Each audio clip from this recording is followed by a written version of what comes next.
Hi everybody, my name is Rupa, working as assistant professor in Chevrolet Engineering College. Now dealing the subject power electronic controllers and drives for third year triply JNTU Kakinada, the R16 batch. So today's topic is Unit 2 problems. Problems on half-phase control rectifiers. So already we have discussed about this problem. So first see the given data. We have to discuss the remaining problem. So for remaining problem, just I am going through the given data. That's all. So a 220 volts 960 RPM 12.8 separately excited DC motor has armature circuit resistance and inductance of 2 ohms and 150 millihenries respectively. It is fed from a single phase half control rectifier with an AC voltage source voltage of 230 volts 50 Hz frequency. So now we have to calculate the motor torque for alpha is equal to 60 degrees and speed at 600 rpm, and next we have to calculate the motor speed for alpha is equal to same angle, and T is now torque is given for 20 newtons per meter. So yesterday we have completed up to this page. From this you are getting K is 1.9 and Z is 47.17, phi is 87 and cot phi and e power minus 5 cot phi e power minus alpha cot phi is 0.95. So all the values, known values are substituted in this formula. You will get critical speed here. So this is the separation between the discontinuous and discontinuous conduction mode and continuous conduction mode. The boundary is called as critical speed. So now we are obtaining the critical speed as 742.54 rpm. Okay, so if you compare this speed with the critical speed is only less than the, they gave in data 600 rpm and we got the critical speed as 742. So the given speed is less than the critical speed. Okay, so as it is less than the critical speed, the drive will be operating in the continuous conduction mode. So for the continuous conduction mode, we have to write the formula of VA as Vm by pi 1 plus cos alpha. Vm is 230 into root 2 by pi 1 plus cos 60. That becomes voltage as 155.3. So at 600 rpm, you have to calculate again the EMF induced. So N2 will be becoming 600 and N1 will be becoming 960. Okay, so this is N1 and this speed is N2. So 600 by 960 into 194 before voltage we have to multiply. We will get 121.5. So now we have to substitute this equation torque for torque. So actually torque is equal to K into Ia. K into Ia means we can write as V is equal to V is equal to E plus IARA. From that, IA can be written as V minus E by RA. So K into K is 1.9337. VA means 155. Here see, VA is 155 minus E is this one 121 at specific speed 600 rpm divided by RA is 2. Okay, so total torque you are getting as 32.68. That is what we have to calculate in first bit. In second bit, we have to calculate the speed. Torque will be given and we have to calculate the speed. This 600 like this. Okay, so see, this is the second bit. So for critical speed 752.54, what is the EMF induced we have to calculate? E2 is this one, E1 is 916 in given data into E1. So N2 by N1 into E1, 194.4, that becomes 150. So for torque equation, we have to take K into same formula as before. We have calculated the torque equation. We have to take the same formula of the torque. So if you substitute all the known values, you will get torque as 4.77 newtons per meter. Okay, so actually the motor torque is 20 newtons per meter. Okay, so the motor, actually this critical torque, this is called as critical torque because we have calculated the torque at critical speed.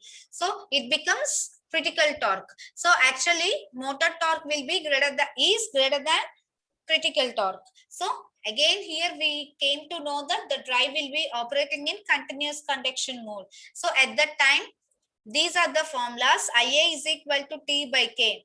Ia is equal to T by K, that is equal to torque by K, 10.34 amperes, and E is equal to VA minus IA becomes 134.6.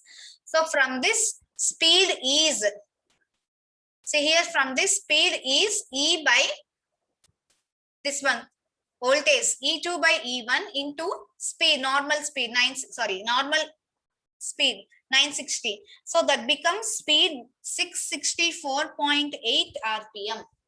This is the speed we have to find out if torque is given. Next, last problem regarding the dual converter. This is dual converter problem.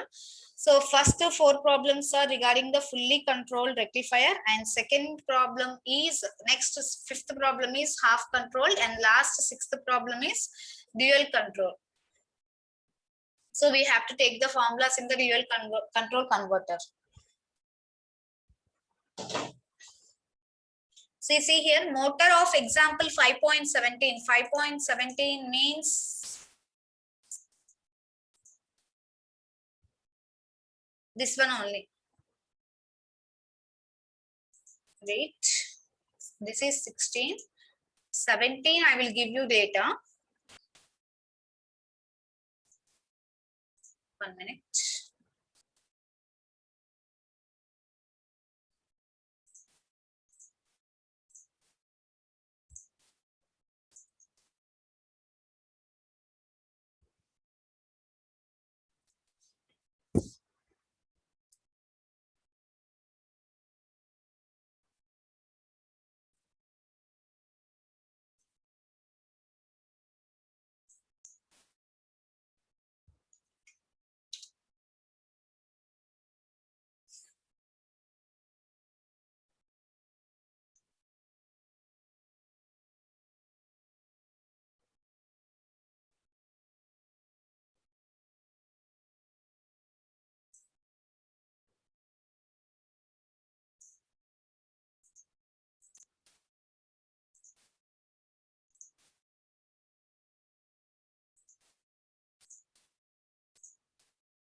See, this is examples 5.17. Using this data, you have to solve the problem in example 5.18. So this problem you have to solve by using the data of this one. Okay, so motor of example 5.17 is fed from a circulating current dual converter with AC source voltage. That means line 165 volts. Determine the converter firing angles for the following.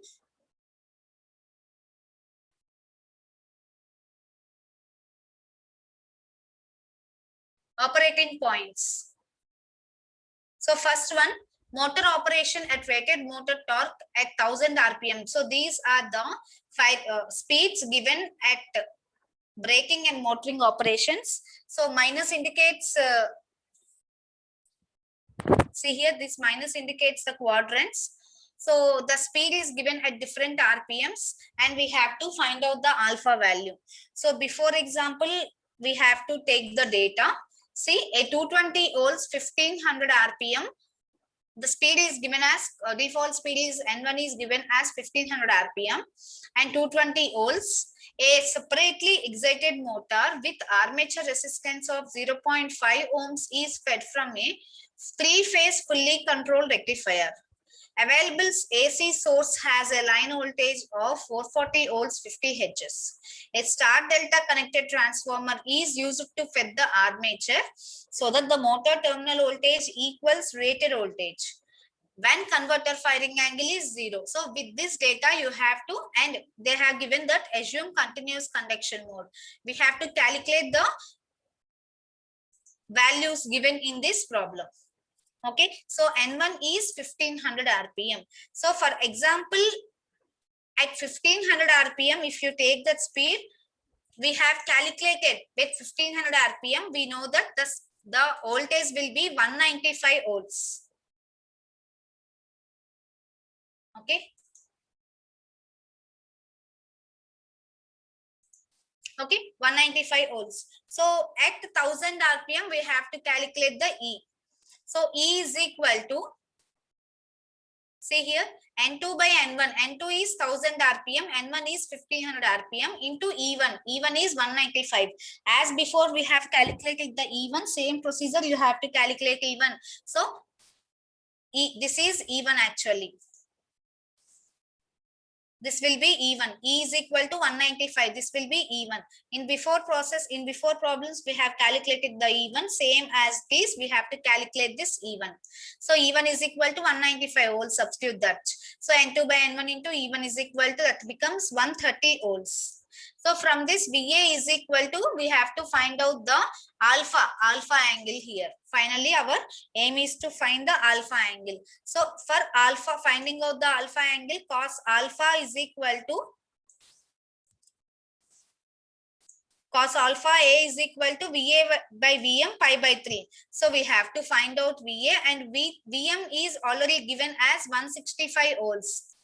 Okay, 165 into root 3, it's enough. It will become that value. And VA you have to calculate. For calculating the VA, you want to know the formula of E plus IARA. From this, you have to calculate E, and IARA is given directly. IA is 50 amperes and RA is 0.5. So for finding out E, we have to use this formula N2 by N1 into E1. So you will get E here. And remaining values are known values. So substitute the values of IA and RA. You will get VA value. So VA is pi by 3 VM cos alpha. From this, we can say that cos alpha is equal to VA by VM pi by 3. So from this, cos alpha is equal to something, and alpha is equal to cos alpha. You have to calculate. Directly we wrote alpha A. So alpha A is 45.9 degrees. If you want to calculate alpha angle beta, alpha beta, that is equal to 180 minus alpha A, you will get the alpha B. So this is the first problem. Second problem, braking operation at, this is motoring operation, and this will be braking operation at 100 RPM.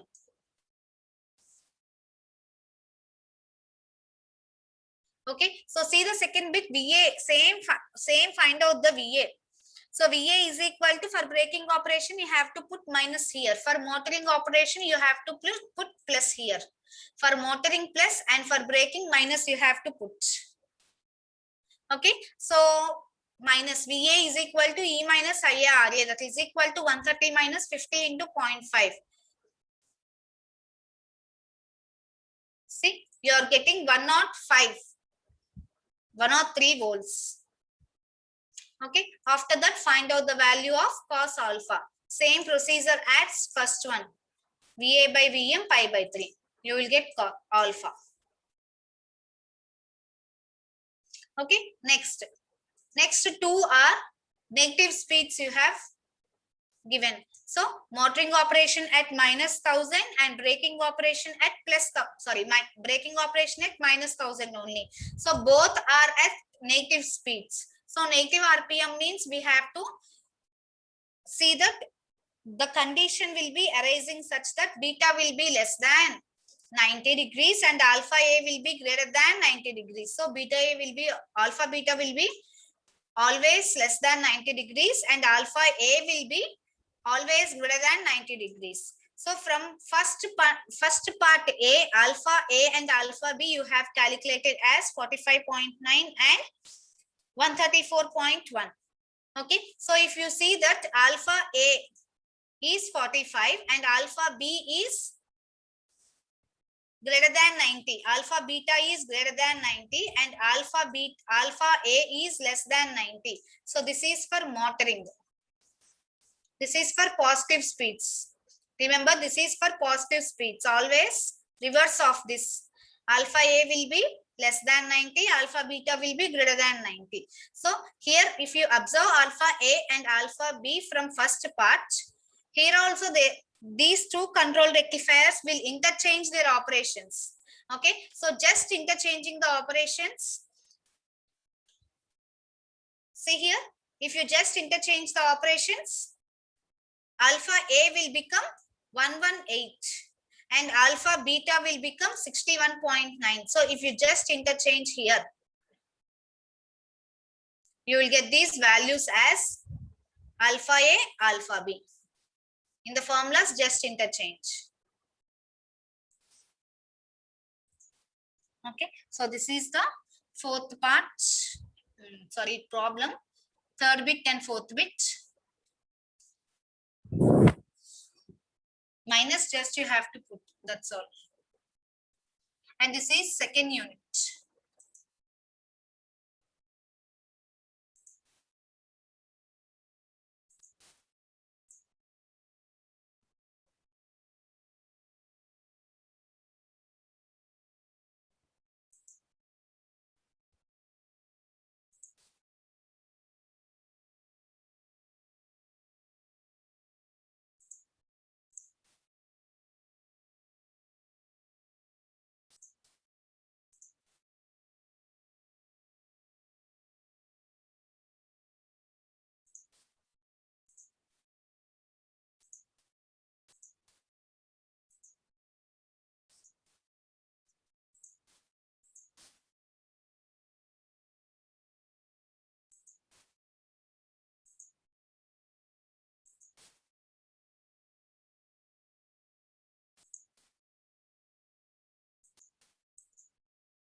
Can you see third unit?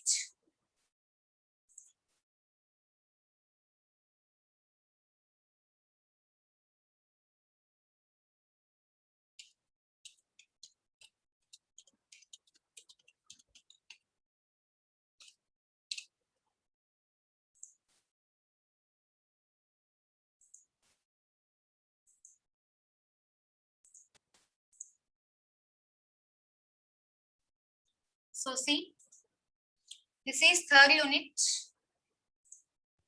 Controlled converters fed DC motor drives. This is all about the choppers. What is meant by a chopper means a chopper is a DC to DC converter device. Okay, so in textbooks you will find that you will not find the control converter for DC motor drives, but you will find with the name DC choppers or simply choppers. Okay, so these choppers, first we will go through the introduction. So these choppers are used for control of DC motors. Okay, so because these we are using in very rarely in previous days, but nowadays their applications or their use become very important because they have number of advantages. Like suppose they have advantages of high efficiency, flexibility in control, lightweight. These are very lightweight, these are having high efficiency, and the control is very flexible.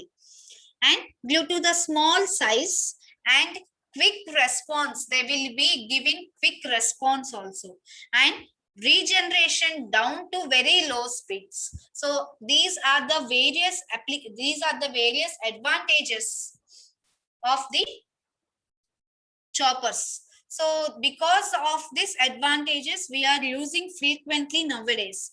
So chopper control DC drives, these are having applications both in servo and tractions. Okay, suppose if you take in tractions, they have been used under ground transit in battery operated vehicles such as forklift trucks, trolleys, and so on. So these are having a voltage of 1500 volts. DC traction. Okay, so this 1500 volts nowadays is replaced by resistance controllers. Right. So coming to the servo application, in servo application, separately excited DC motors or permanent magnet field DC motors are used. Why? Because these two only are used means they have flexible control characteristics. Okay. In olden days, more series motor. Okay, so present day separately excited motors are used, but in olden days they preferred series motor in tractions. So because as these series motors are having many number of limitations, these are nowadays not used, but these are replaced by separately excited motors. So now we will see what are the limitations of series motor. So first, the field of the series motor cannot be easily controlled by static means. By static means by statically we cannot control the field of the series motor.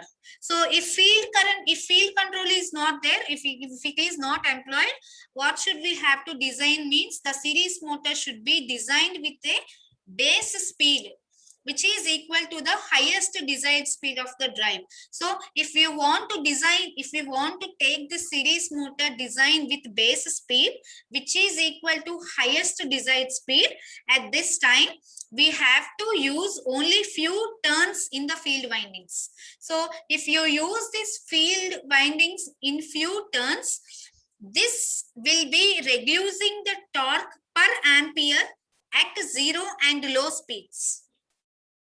Okay, so this few turns will have a disadvantage of reducing the torque per ampere at 0 to low speeds.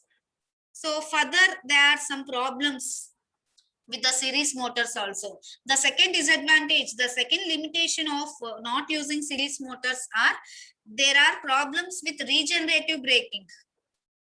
Okay, so these regenerative braking problems I will be discussing in this chapter when I will discuss series chopper motors. Okay, so if you compare the regenerative braking in the separately and series, regenerative braking of a separately excited motor is simple, and this can be carried out to very low speeds also. In separately excited motors, for regenerative braking, if you are using a regenerative braking, it can be used for low speeds also. So because of all the limitations, all the disadvantage of this series motor, nowadays separately excited motors are even used for traction applications. Okay, so as because we are not using in present day series motor, the discussing topics will also be low for series motor. We will be more concentrating on the separately excited motors only. Okay, so this chapter is mainly controlled for this is mainly in operation of DC motor control. Okay, so this DC motor control can be done in two types: open loop configuration and closed loop configurations. Okay, so this chopper what we are discussing, this offers a number of advantages over control rectifiers. These have many advantages than the second unit what we have discussed. So second unit we have discussed about control rectifiers, but compared to the control rectifiers, these choppers are having more advantages. Okay, so the first advantage can be as these are having higher frequency of output ripple. So the ripple in the motor armature is less, and the region of discontinuous conduction in the speed torque plane will also be smaller. Okay, so as before I have explained that reduction in the armature current ripple, this will be reducing the machine losses, and this will be first if you reduce the armature current ripple. If you reduce the ripples in the armature current, this will be reducing the machine losses. Okay, and if you reduce the armature current ripples, This also eliminates the discontinuous conduction region. So if discontinuous conduction region is eliminated, then it improves the speed regulation and transient response of a drive. Okay, so if discontinuous conduction mode is eliminated, what is the advantage? It improves the speed regulation and transient response of the drive also. Okay, so if you want to realize any higher frequency of output voltage ripple, this is all about current ripple. So if you want to go through research of output voltage ripple, if you want, we have to realize a higher frequency output voltage ripple. So if you want to realize the high frequency output voltage ripple, it is necessary to use the rectifier with a higher pulse number. Okay, so what happens if you use a rectifier with higher pulse number means, if you use a rectifier with higher pulse number, it will be resulting in low utility factor for thyristors, and with higher frequency also we have to increase the cost of this apparatus also. Okay, so with high frequencies, the cost will also be increasing. So for example, if it is possible to operate, you will see different frequencies. Here these are the different frequency ranges with which a chopper operates. So if for example, if it is possible to operate a chopper at 300 Hz, we have to use converter grade thyristors. Suppose if you are operating this chopper in 600 Hz, we can do it by inverter grade thyristors. So if you use converter grade thyristors, we can go for frequencies, higher frequencies of 300 Hz. And if you use inverter grade thyristors, we can go up to a frequency of 600 Hz. And if there is a possibility of voltage lowering, okay, so if the output voltage range can be lower, then we can increase the corresponding frequencies from 400 to 800 Hz, right? So when we are employing the power transistors, we can go up to 2.5 kilohertz. And same if you use low power, for low power applications, power MOSFETs can be used and frequency can be higher than 200 kilohertz. Okay, and last one, the rectifier output voltage and current have this one. The output voltage and rectifier current have much lower frequencies. These are determined as lower frequencies. So suppose if you take in single phase rectifier, you are getting a frequency of 100 Hz, right? And if you take the output voltage and current frequency, you are obtaining 300 Hz for three-phase rectifier. Okay, so these are possible when we are using a AC source of 50 Hz. Okay, so even when you are using a supply as AC, this chopper, what we are using, this chopper drive will be consisting of a diode bridge. Okay, so after diode bridge, you are getting this chopper. After if you are, even if you are using the AC, we are having a AC bridge in this chopper. So after diode bridge, we are using this chopper. So the operation of the chopper in synchronism with the AC voltage source, if they both synchronize, it will be allowing an improvement in the line power factor, and there will be a reduction in the armature current ripples. So if you use the both